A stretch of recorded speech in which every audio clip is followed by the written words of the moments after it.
and with this wave of wokeness we see in the nation, we happen to be made aware of Daniel's great article that was on Barry Weiss's Substack, which 17-year-old Daniel Idfresne shared his experience as a high schooler interacting with the wokeness culture, and how he sees so many of his classmates just really jumping on board with it, and how he is kind of bucking the trend and standing up for what is right, which is fairly judging individuals based on their ability and the content of their character, and not diving headfirst into this kind of very divisive ideology. So, Nano, just wanted to kind of, I guess, ask you first, could you share with us your experiences and what led you to write your column where you shared what's been happening?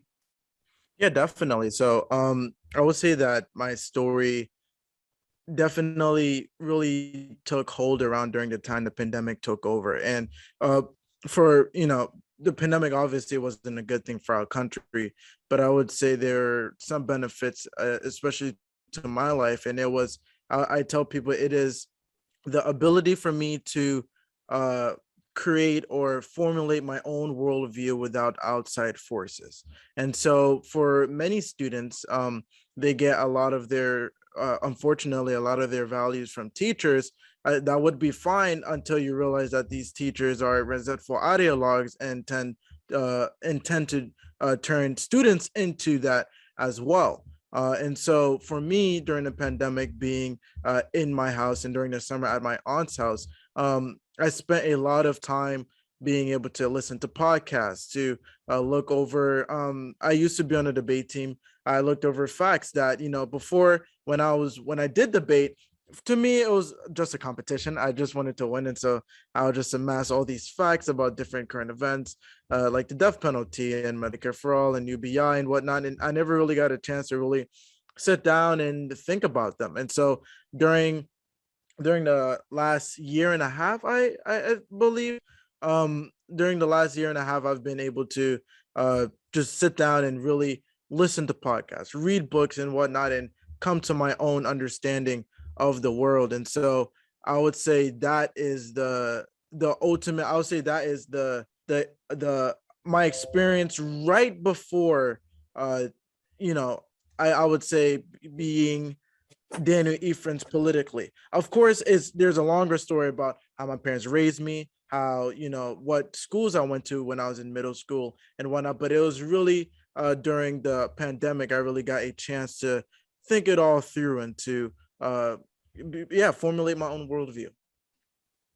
Thanks, Daniel. And Dr. Carson, I'd like to kind of get your thoughts on this, considering Daniel's experiences, especially how the pandemic opened up an opportunity with him being remotely learning as opposed to in person to explore content out there, whether it's podcasts or whatnot.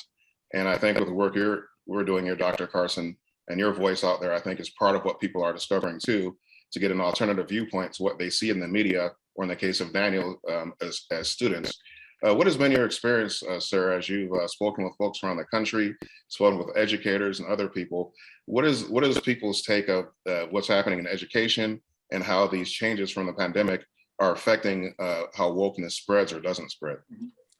Well, first of all, I'm very proud of Daniel. To see a young man like him who is articulate and willing to speak up for themselves, and that manifests a great deal of courage. And, that is probably the thing that is missing largely in our society today. We have people who sometimes even have the right belief system, but they're afraid to say anything. And, if you're not willing to stand up for your beliefs, you're very likely to lose out in the long run. And that's why, our Star Spangled Banner says, the land of the free and the home of the brave. You can't be free if you're not brave. So Daniel, congratulations to you. Please maintain that sense of courage, because that's going to be very necessary, particularly in your generation.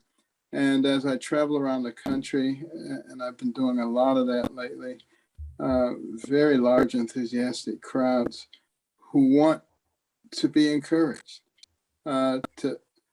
particularly when it comes to the educational front.